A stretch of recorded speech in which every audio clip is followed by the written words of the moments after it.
Saya ada tonton video dari salah seorang pendukung proposisi sesatnya Edis menggunakan Ayub. Kan bukan Tuhan yang merencanakan untuk memberikan sakit penyakit kepada Ayub, membunuh anak-anaknya termasuk membuat Ayub itu sangat menderita. Yang merencanakan itu kan iblis. Itu kalau kamu baca dengan kacamata kuda. Tapi kalau kamu baca dengan kacamata orang yang matanya bagus, yang bukan rabun, tapi matanya bagus dan membaca dengan akal sehat, you akan membuat kesimpulan yang completely arbitrer, berat sebelah, parsial kalau yang you lihat hanya rencana iblis. Itu kasihan sekali. Saya tidak tahu ada selubung apa yang menutup matamu sehingga kamu membaca narasi Ayub dan yang kamu lihat hanya rencana iblis sehingga Ayub menderita dan Ayub duduk di dalam debu. Saya tidak tahu selubung apa itu karena teksnya secara jelas mengatakan yes, iblis terlibat, iblis punya niat jahat, tapi bahkan iblis tidak bisa ngapa-ngapain kalau Tuhan tidak izinkan dan bahkan iblis tidak bisa melakukan sesuatu yang melebihi dari yang Tuhan sudah bilang, oke, batasnya ini, kamu tidak boleh lakukan yang lebih. Dr. Deking Gadas bongkar ajaran sesat Edis TV tentang analogi Ayub. Penderitaan Ayub bukan rencana Allah, tetapi rencana iblis. Ulasan Dr. Deking Gadas kali ini benar-benar bisa memberi pencerahan kepada kita dengan pemahaman Alkitab yang utuh dan lengkap. Oleh karena itu, saya mendorong Bapak Ibu Saudara menyediakan waktu menonton sampai tuntas. Sehingga pernyataan Edis bahwa penyaliban Yesus adalah rencana iblis semata dan tidak ada rencana Allah di dalamnya. Hal itu akan kita lihat diulas oleh Dr. Deking Gadas dari analogi Ayub yang disalah mengerti atau disalah artikan oleh Edis TV, Sofiatul, bahkan para pengikutnya. Mari kita saksikan yang berikut ini. Saudara-saudara, dalam seri ini, saya akan membahas secara khusus tentang 3 contoh kasus yang dikemukakan oleh para pembela ajaran sesat dari Edis untuk menegaskan ajaran sesat bahwa kematian Yesus melalui penyaliban itu bukan rencana Bapa, tapi merupakan rencana iblis semata. Saya sudah mempersiapkan materinya, saudara-saudara. Contoh yang kedua adalah Ayub. Aduh, Mama Mia. Saya ada tonton video dari salah seorang pendukung proposisi sesatnya Edis menggunakan Ayub. Kan bukan Tuhan yang merencanakan untuk memberikan sakit penyakit kepada Ayub, membunuh anak-anaknya termasuk membuat Ayub itu sangat menderita. Yang merencanakan itu kan iblis. Itu kalau kamu baca dengan kacamata kuda. Tapi kalau kamu baca dengan kacamata orang yang matanya bagus, yang bukan rabun, tapi matanya bagus dan membaca dengan akal sehat, you akan membuat kesimpulan yang completely arbitrer, berat sebelah, parsial kalau yang you lihat hanya rencana iblis. Itu kasihan sekali. Saya tidak tahu ada selubung apa yang menutup matamu sehingga kamu membaca narasi Ayub dan yang kamu lihat hanya rencana iblis sehingga Ayub menderita dan Ayub duduk di dalam debu. Saya tidak tahu selubung apa itu karena teksnya secara jelas mengatakan yes, iblis terlibat, iblis punya niat jahat, tapi bahkan iblis tidak bisa ngapa-ngapain kalau Tuhan tidak izinkan dan bahkan iblis tidak bisa melakukan sesuatu yang melebihi dari yang Tuhan sudah bilang, oke, batasnya ini, kamu tidak boleh lakukan yang lebih. Saudara perhatikan, mari kita lihat itu. Pasal 1 ini khusus di Ayub pasal 1 sampai dengan pasal 2 ya, karena itu adalah setting dari kitab Ayub. Jadi kalau you baca kitab Ayub, you tidak baca pasal 1, pasal 2, you tidak akan ngerti pasal-pasal selanjutnya. You harus baca pasal 1, pasal 2 untuk you tahu Karakter Ayub ini digambarkan bagaimana, karakter iblis digambarkan bagaimana, karakter Allah digambarkan bagaimana, dan nanti itu akan mempengaruhi kamu membaca pasal-pasal selanjutnya sampai dengan pasal 42 kitab Ayub ya. Nah, di Ayub pasal 1 ayat yang ke-1 sampai dengan ayat yang ke-5, narator kitab Ayub sudah secara eksplisit mengkarakterisasi Ayub sebagai orang yang saleh, orang yang takut akan Tuhan, dan dia terus-menerus hidup dalam pergaulan, dalam ketaatan, dalam kesalehan, takut akan Tuhan. Kemudian muncullah iblis, dan iblis mencoba mendakwa Ayub di hadapan Allah, menyalahkan Ayub di hadapan Allah dengan mengemukakan dua strategi. Strategi yang pertama adalah iblis bilang, Ayub ini sebenarnya ya secara permukaan dia takut akan engkau, dia saleh. Tapi dia lakukan itu bukan karena benar-benar dia itu mau saleh. Dia lakukan itu karena dia punya motivasi yang tidak baik. Jadi dia mendakwa motivasi Ayub. Ayat yang ke-9. Apakah dengan tidak mendapat apa-apa, Ayub akan takut akan Allah? Artinya iblis bilang begini, kalau dia tidak dapat apa-apa dari engkau, kalau dia tidak dapat kemakmuran dari engkau, kekayaan dari engkau, kesehatan dari engkau, anak-anak yang baik dari engkau, apakah dia akan taat kepada engkau? Jadi dia mendakwa motivasi Ayub. Ayub taat bukan karena memang dia taat kepada Tuhan. Ayub taat karena dia dapat sesuatu dari Tuhan. Mendakwa motivasi Ayub. Tapi bukan hanya Ayub yang diserang oleh iblis. Di ayat 10, iblis juga menyerang karakter Tuhan. Iblis menyalahkan Tuhan. Bukankah engkau yang membuat pagar sekeliling dia dan rumahnya serta segala yang dimilikinya? Apa yang direncanakannya telah kau berkati dan apa yang dimilikinya makin bertambah di negeri ini. Artinya iblis bilang begini, ya dia begitu karena kamu. Dia itu tidak benar-benar saleh loh itu. Dia saleh karena dia dapat sesuatu dari kamu dan kamu yang kasih dia. Artinya Ayub itu tidak benar-benar saleh dan Tuhan berbagian di dalam motivasi jahat menurut tuduhan dan menurut dakwaan iblis. Itu adalah serangan iblis bukan hanya terhadap Ayub tapi serangan iblis terhadap karakternya Tuhan, terhadap sifat baik, sifat benar, sifat bijaksana, sifat berhikmat daripada Yahweh sendiri. Itu sangat mengerikan sekali, sangat jahat sekali iblis di sini. Nah, kemudian saudara, karena dakwaan itu Tuhan mengizinkan supaya Ayub itu ditulahi dalam dua tahap. Jadi tahap yang pertama iblis mengusulkan begini. Tetapi ulurkanlah tanganmu dan jamalah segala yang dipunyainya. Ia pasti akan mengutuk engkau di hadapanmu.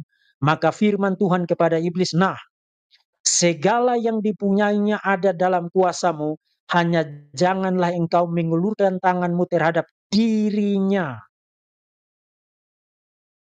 Kemudian pergilah iblis dari hadapan Tuhan. Itu pasal 1 ayat 11 dan ayat 12. Saudara perhatikan, iblis bahkan tidak bisa mengeksekusi niat jahatnya kalau Tuhan tidak izinkan. Dan bahkan Tuhan kasih batasan. Ini yang bisa kamu lakukan, tapi selebih daripada itu jangan. Jangan menyentuh diri Ayub. Kamu tidak boleh lewati batas itu. Itu tahap yang pertama. Dan ternyata dalam tahap ini, saudara perhatikan di ayat 13 sampai 19, harta benda Ayub ludes, anak-anaknya mati. Kemudian di ayat 21 ayat 22, pasal 1 kitab Ayub mencatat Ayub lolos dari ujian itu. Ayub tetap setia kepada Tuhan. Katanya, dengan telanjang aku keluar dari kandungan ibuku, dan dengan telanjang juga aku kembali ke dalamnya. Tuhan yang memberi, Tuhan yang mengambil. Terpujilah nama Tuhan. Saudara perhatikan kata-kata Ayub. Ayub tidak bilang iblis yang ambil. Ayub tidak mengatakan iblis yang ambil anak-anak saya. Iblis yang ambil harta benda saya. Nah, Ayub tidak berarti Ayub mengatakan iblis tidak ada urusan dengan itu. Kita sudah tahu iblis itu niat melakukan itu. Iblis betul-betul determinatif melakukan itu. Tapi apa kata Ayub? Tuhan yang memberi, Tuhan yang mengambil. Jadi di ultimate, alasan ultimate-nya, rencana ultimate-nya, itu adalah Tuhan. Tindakan yang sama, iblis menulahi Ayub, tapi Tuhan menggunakan itu untuk membuka mata Ayub. Jauh lebih penting daripada semua yang terjadi dalam hidup ini.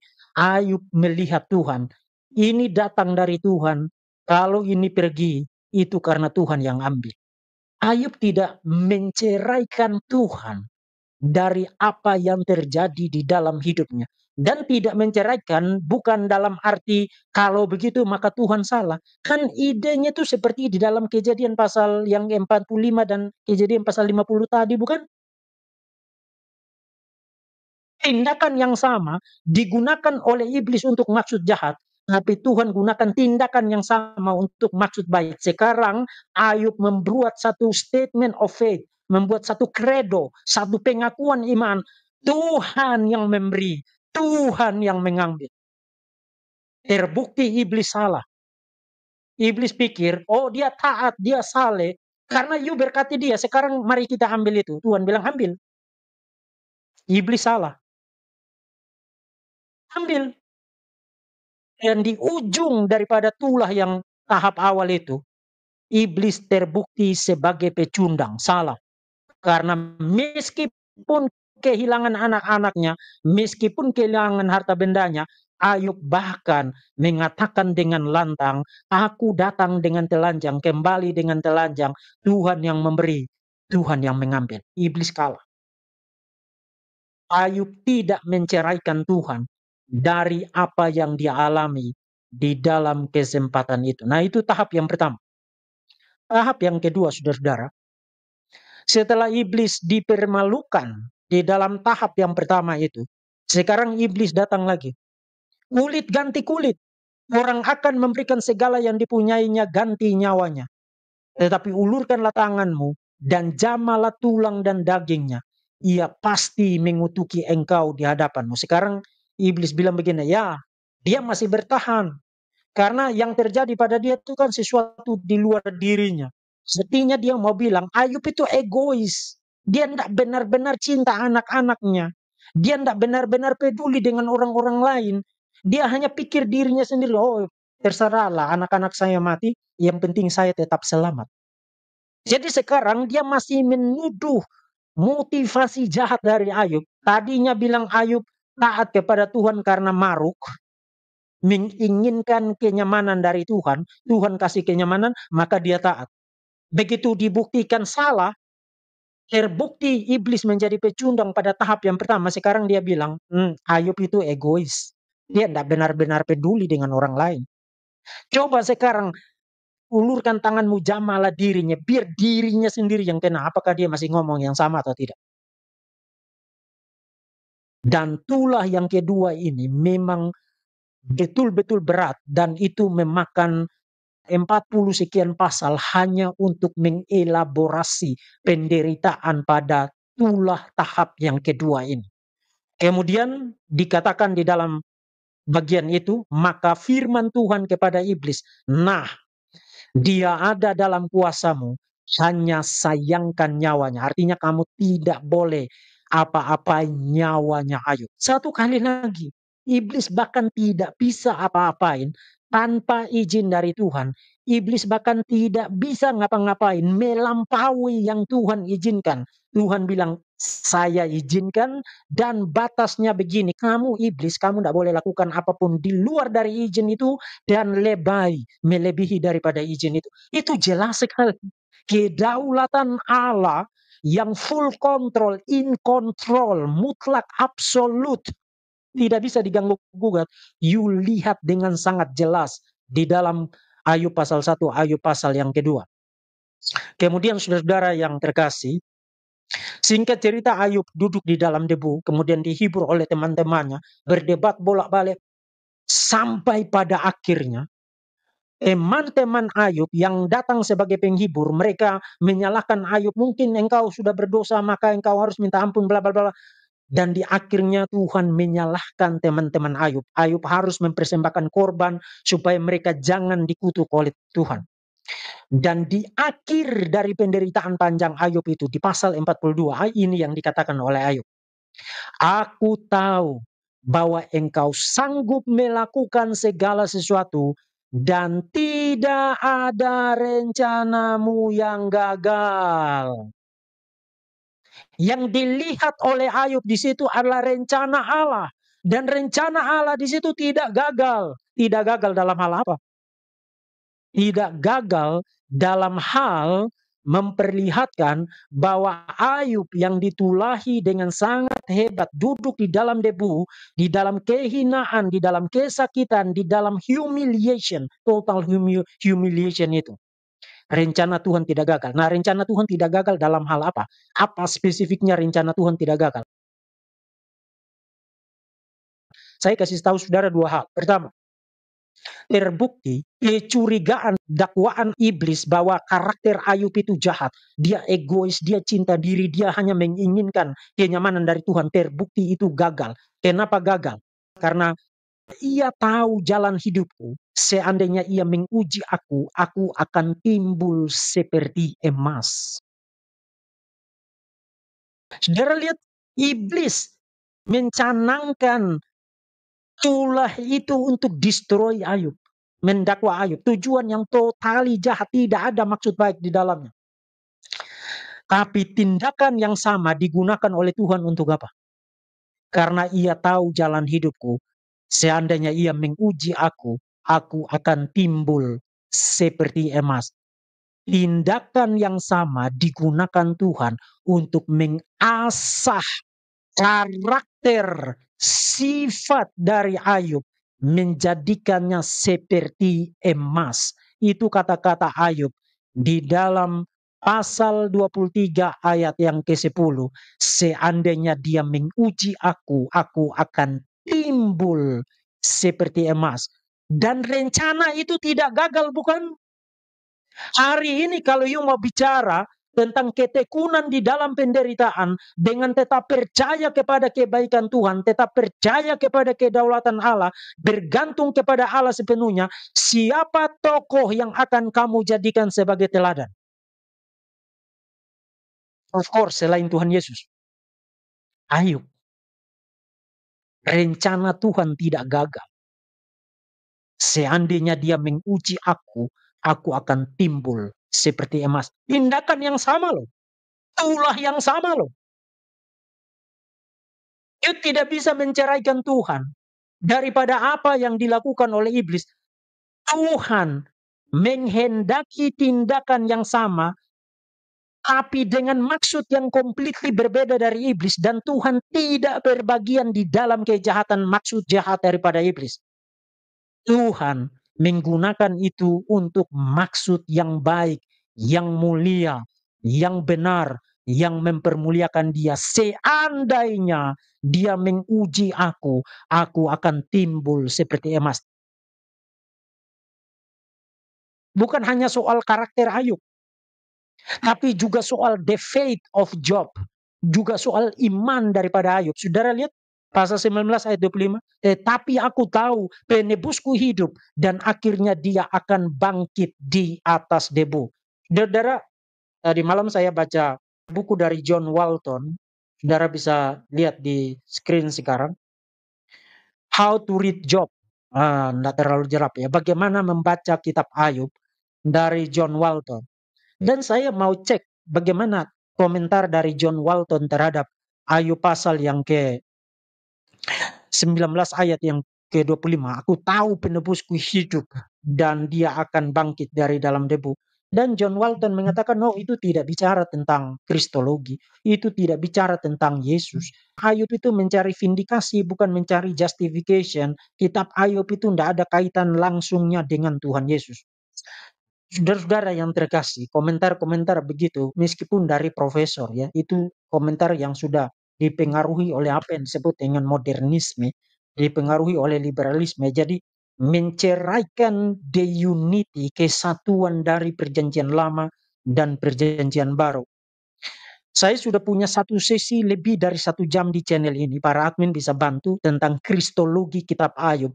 Dan saya kasih judul Penebusku Hidup. Kristologi kitab Ayub.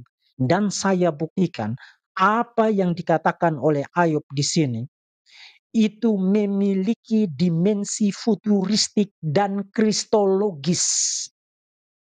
Jadi kenapa Tuhan mengizinkan tulah itu ditimpakan atas Ayub?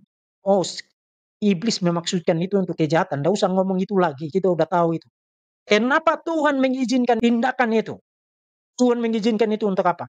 Selain membentuk karakter Ayub menjadi seperti emas.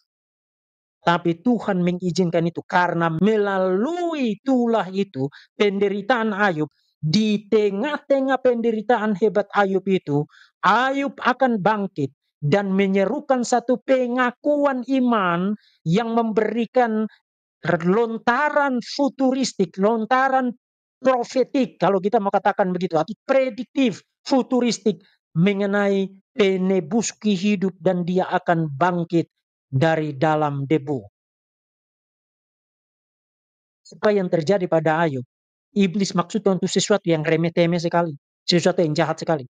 Tapi Tuhan maksudkan itu untuk sesuatu yang mulia, bahkan sesuatu yang sangat besar sekali. Iblis tidak mengantisipasi bahwa melalui itu nanti Ayub akan mengemukakan satu pengakuan iman yang nanti kita akan lihat penggenapannya di dalam perjanjian baru. Yes, Ayub, penebusmu hidup dan dia bangkit dari dalam kematian. Tuhan mengizinkan itu terjadi pada engkau, wahai Ayub, supaya engkau menjadi saksi iman di dalam era kafenan lama, berbicara tentang iman di masa depan, Mesias di masa depan yang akan menjadi penebus yang hidup, bukan penebus yang mati. Dan dia bangkit dari dalam debu. Sangat besar sekali. Apakah Tuhan tidak ada urusan dengan tulah itu? Apakah Tuhan tidak berbagian di dalam tulah itu? Yes. Nah, saya katakan berbagian dan berurusan tidak berarti Tuhan ikut-ikutan jahat seperti yang dilakukan iblis. Jangan salah paham. Kenapa setan selalu bikin kamu salah paham ya? Saya tidak bermaksud begitu. Tindakan yang sama digunakan oleh setan untuk tujuan jahat dan Tuhan tidak ada urusan dengan tujuan jahat itu. Tapi tindakan itu, Tuhan berbagian di dalam tindakan itu, melalui tindakan itu untuk maksud yang mulia, maksud yang baik. Aku akan timbul seperti emas dan penebusku hidup dan dia akan bangkit dari dalam debu. No, proposisi sesat dari Edis itu adalah proposisi yang membinasakan. Itu bendera hitam bergambar tengkorak kematian. Itu bukan bendera Injil Tuhan Yesus Kristus. Jadi jangan gunakan kitab Ayub, mencomot kitab Ayub, menyimpangkan kitab Ayub untuk kesesatan. Setelah saya menyimak, mendengarkan, sekaligus memperhatikan secara serius dan sungguh-sungguh penjelasan dari Dr. Deki Gadas, saya menemukan satu kesimpulan penting terkait dengan Alkitab.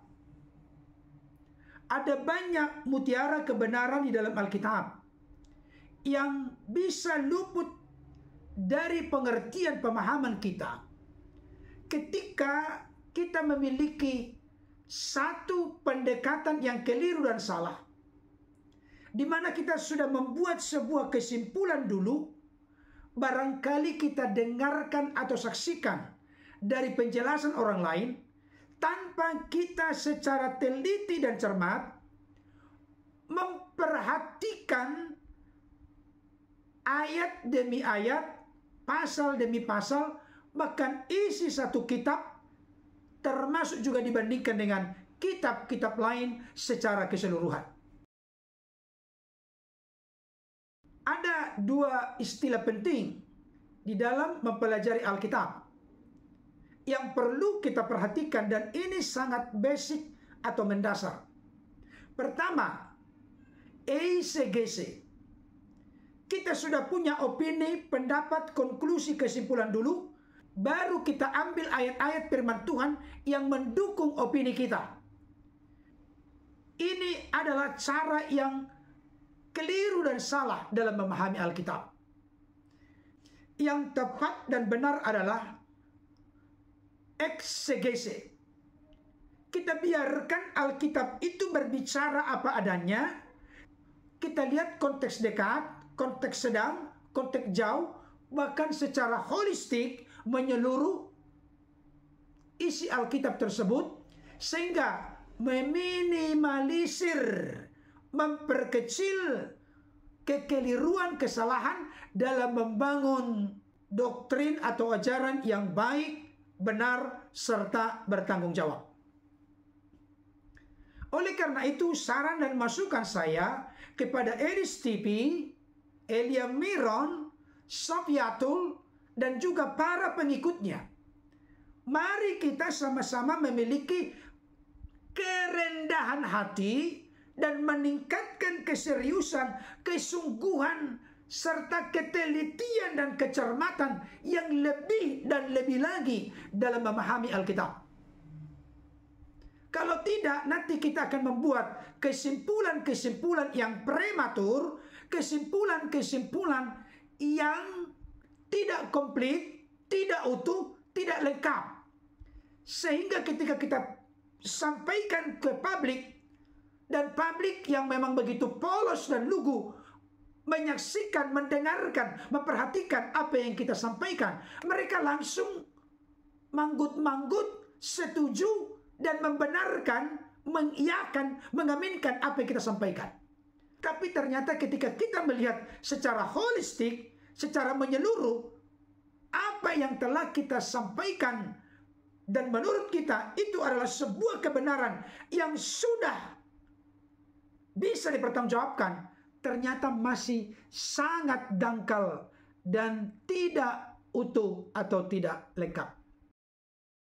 Ini saran dan masukan saya untuk kita semua, supaya tidak membuat kesimpulan-kesimpulan yang terlalu dini, tapi ternyata itu hanya sebagian dari apa yang kita artikan. Sehingga mutiara kebenaran yang asli, yang murni, yang benar itu menjadi tertutupi, terabaikan, tersingkirkan sedemikian rupa. Saya tidak perlu lagi mengulas kembali apa yang telah jelas disampaikan oleh Dr. De Kinggadas ketika ada orang mencoba mengambil analogi dari Ayub secara keliru dan salah, bahkan berat sebelah.